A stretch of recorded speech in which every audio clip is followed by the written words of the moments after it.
Hello दोस्तों, मैं संतोषी स्वागत करती हूँ आपका आपके अपने YouTube चैनल संतोषी क्लासेस में। आज मैं फिर से हाजिर हूँ एक नई स्टोरी लेके। स्टोरी का टाइटल है होम टू ट्रस्ट। ये बहुत ही अच्छी स्टोरी है, शॉर्ट स्टोरी है, ज्यादा लंबा समय नहीं लगेगा, लेकिन बहुत ही इंटरेस्टिंग स्टोरी है। सुन के आपको बहुत ही मजा आने वाला है। इस स्टोरी को हम इंग्लिश टू हिंदी ट्रांसलेट करेंगे। एक एक वर्ड का हिंदी अर्थ मैं आपको बताते जाऊंगी, उनका करेक्ट प्रोनाउंसिएशन भी बताते जाऊंगी, और साथ में जो भी ग्रामर का पार्ट होगा उसको भी हम डिटेल में सीखने वाले हैं। तो प्लीज वीडियो को स्किप मत करिएगा, वीडियो ध्यान से देखिएगा। तो चलिए स्टार्ट करते हैं। सबसे पहले स्टोरी का टाइटल देखते हैं, whom to trust. Interrogative sentence है क्योंकि क्वेश्चन मार्क है, तो इसका मतलब क्या हुआ? होम का मतलब होता है किसे, टू ट्रस्ट मतलब किस पर हमें भरोसा करना चाहिए। ट्रस्ट का मतलब होता है भरोसा। होम टू ट्रस्ट यानी किस पर भरोसा करें। अब मैं स्टोरी को पढ़ने जा रही हूँ। मेरी रिक्वेस्ट है आपसे, प्लीज वीडियो अच्छा लगे तो लाइक जरूर करिएगा। चैनल पे पहली बार मेरा वीडियो देख रहे तो चैनल को सब्सक्राइब भी कर लीजिएगा। तो चलिए स्टार्ट करते हैं। ऑन ए फार्म क्या मतलब हुआ?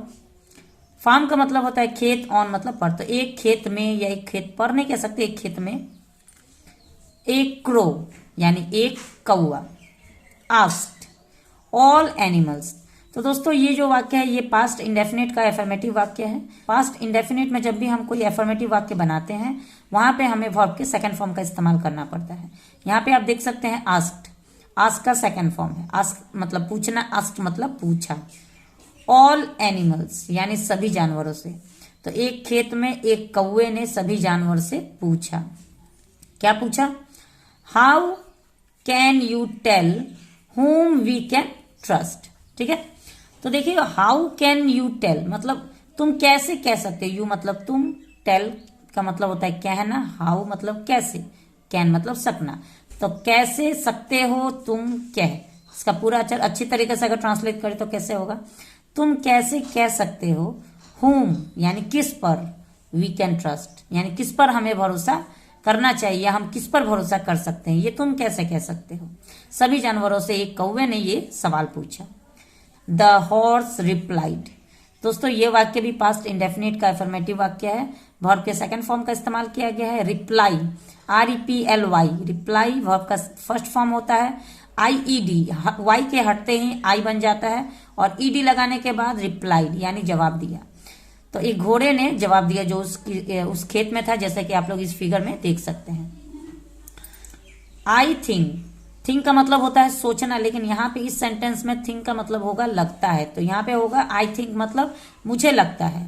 I would only trust my master यानी मैं ओनली ट्रस्ट मतलब सिर्फ भरोसा कर सकता हूँ माई मास्टर यानी मैं अपने मालिक पर भी सिर्फ भरोसा कर सकता हूँ, मुझे ऐसा लगता है। द डोंकी रिप्लाइड, उस गधे ने जवाब दिया। द डोंकी रिप्लाइड, अब वहां पे एक गधा भी था जैसा कि आप यहाँ पे देख सकते हैं फिगर में। तो घोड़े ने कहा कि मैं तो सिर्फ अपने मालिक पर ही भरोसा कर सकता हूँ, बाकी किसी पे मैं भरोसा नहीं कर सकता। वहीं पे जो डोंकी था यानी गधा था उस खेत में, उसने जवाब दिया I don't need to trust anyone. दोस्तों ये जो वाक्य है ये प्रेजेंट इंडेफिनिट का नेगेटिव वाक्य है। प्रेजेंट इंडेफिनिट के नेगेटिव वाक्य में हम डू नॉट का इस्तेमाल करते हैं। यहाँ पे डू नॉट, डोंट जो लिखा हुआ है ये डू नॉट का कॉन्ट्रैक्शन फॉर्म है, जिसमें हम डू नॉट में डोंट को शॉर्ट में लिखते हैं। यहाँ पे इसका मतलब डू नॉट है, लेकिन यहाँ पे हम कहते हैं इसको डोंट। तो I don't need to trust anyone यानी मुझे जरूरत नहीं है टू ट्रस्ट। ट्रस्ट का मतलब होता है भरोसा करना, एनीवन मतलब किसी पर भी। तो मुझे किसी पर भी भरोसा करने की जरूरत नहीं है। आई एम मैं हूं स्मार्ट एनफ, स्मार्ट का मतलब होता है चतुर, एनफ मतलब काफी। तो मैं काफी चतुर हूं। ठीक है, अगला देखते हैं। सडनली, सडनली मतलब अचानक। It began to rain heavily. दोस्तों ये वाक्य भी पास्ट इंडेफिनिट का एफर्मेटिव वाक्य है, क्योंकि यहाँ पे भी आप देख सकते हैं बिगैन, बिगिन का सेकंड फॉर्म बिगैन। बिगिन मतलब शुरू करना, बिगैन मतलब शुरू हुआ।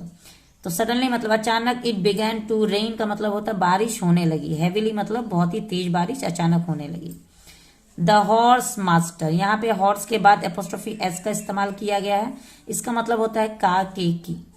तो हॉर्स मास्टर का मतलब हुआ घोड़े का मास्टर यानी घोड़े का जो मालिक होता है वो। क्विकली, तो दोस्तों यहाँ पे ये जो क्विकली वर्ड है ये एक एडवर्ब है जो कि वर्ब की विशेषता बताता है। एडवर्ब हम किसे कहते हैं कि ऐसा शब्द, ऐसा वर्ड जो वर्ब की विशेषता बताता है।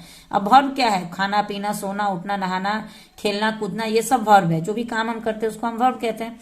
लेकिन ये जो काम हो रहा है ये कैसे हो रहा है? तो जहां पे भी हम कैसे आ जाता है हमारे काम के बीच में, तो वहां पे हम एडवर्ब का इस्तेमाल करते हैं। जैसे मैं लिख तो रही हूँ लेकिन मैं कैसे लिख रही हूँ। तो अगर मैं कहती हूँ कि मैं बहुत ही तेजी में लिख रही हूँ, तो तेजी, तेजी का क्या होता है? क्विकली। तो मैं क्विकली लिख रही हूँ, यानी कि क्विकली जो है ये एक एडवर्ब है। ठीक है, तो यहाँ पे क्विकली, घोड़ा का मास्टर जो क्विकली लिया, टुक मतलब ले गया। टुक यहाँ पे टेक का सेकंड फॉर्म है। टेक मतलब लेना, और टुक मतलब लिया। तो जल्दी लिया द हॉर्स इनसाइड, यानी उस घोड़े को अंदर ले जाता है घोड़े का मालिक। The shepherd took the goat inside. अब जो बकरी का रखवाला होता है वो क्या करता है कि अपनी बकरी को अंदर ले जाता है। ये वाक्य भी पास्ट इंडेफिनिट का ही वाक्य है। वर्ब के सेकंड फॉर्म का इस्तेमाल किया गया है, टुक। टेक का सेकंड फॉर्म टुक। एंड, और एंड दोस्तों यहाँ पे कंजंक्शन है जिसका इस्तेमाल एक वर्ड, दो वर्ड या दो सेंटेंस को जोड़ने के लिए करते हैं। तो एंड का मतलब होता है और। द क्रो यानी वो कौवा। ऑल्सो, ऑल्सो का मतलब भी। was taken to safety. was taken का मतलब होता है ले जाया जाता है। अब वो खुद से नहीं जा रहा है, किसी के द्वारा ले जाया जा रहा है। was के साथ वर्ब के थर्ड फॉर्म का इस्तेमाल किया गया है, किसी और के द्वारा, थर्ड पर्सन उसको लेके जा रहा है। टू सेफ्टी, सेफ्टी का मतलब होता है सुरक्षित जगह पे। But the donkey kept sitting in the rain. दोस्तों ये जो वाक्य है ये भी पास्ट इंडेफिनिट का एफर्मेटिव वाक्य है। यहाँ पे भी आप देख सकते हैं केप्ट। केप्ट जो है कीप का सेकेंड फॉर्म केप्ट। बट मतलब लेकिन, द डोंकी यानी वो गधा, केप्ट सिटिंग यानी वो बैठा रहा, इन द रेन यानी बारिश में वो बैठा रहा, क्योंकि उसका तो कोई मालिक नहीं है। जो घोड़ा का मालिक था वो उसे अंदर ले गया, गाय का जो मालिक था वो उसे अंदर ले गया, जो बकरी का मालिक था वो भी उसे अंदर ले गया, लेकिन जो डोंकी था यानी कि जो गधा था वो वहां पे बैठा रहा बारिश में। एंड, और डिड नॉट मूव यानी हिला भी नहीं। दोस्तों ये जो डिड नॉट मूव है ये पास्ट इंडेफिनिट का नेगेटिव वाक्य है। पास्ट इंडेफिनिट के नेगेटिव वाक्य में हम डिड नॉट का इस्तेमाल करते हैं। डिड नॉट के साथ वर्ब की फर्स्ट फॉर्म का इस्तेमाल होता है। Did not move, move verb का फर्स्ट फॉर्म है। तो डिड नॉट मूव मतलब वो वहां से हिला भी नहीं, वहीं पे बारिश में बैठा रह गया। ही thought he is not like others and wanted to prove that he was the smartest. He thought मतलब उसने सोचा, he is not like others कि वो किसी और के जैसा नहीं है, and और wanted to prove यानी साबित करना चाहता था, that कि he was the smartest वो सबसे ज्यादा चतुर है। But soon लेकिन तुरंत, he started to feel cold उसे तुरंत बारिश लगी। यहाँ पे देखिए started का मतलब हो रहा है शुरू हुआ, तो उसे ठंडी लगनी शुरू हो गई। एंड मतलब और, फेल सिक और वो तुरंत बीमार पड़ गया। फाइनली आखिरकार, he too had to look for a safe place और आखिरकार उसे भी एक सुरक्षित जगह, सेफ प्लेस मतलब सुरक्षित जगह की तलाश करनी पड़ी। Moral of the story is trust those who care for you यानी हमें हमेशा उन लोगों पर ट्रस्ट करना चाहिए, भरोसा करना चाहिए जो हमारी देख रेख करते हैं, यानी जो हमारा देखभाल करते हैं, जो हमारी परवाह करते हैं, हमें उन पर भरोसा करना चाहिए। उम्मीद है आपको वीडियो अच्छा लगा हो। वीडियो अच्छा लगा तो लाइक जरूर करिएगा। चैनल पे पहली बार अगर मेरा वीडियो देख रहे हैं तो चैनल को सब्सक्राइब भी कर लीजिएगा। Thanks for watching the video and have a nice day.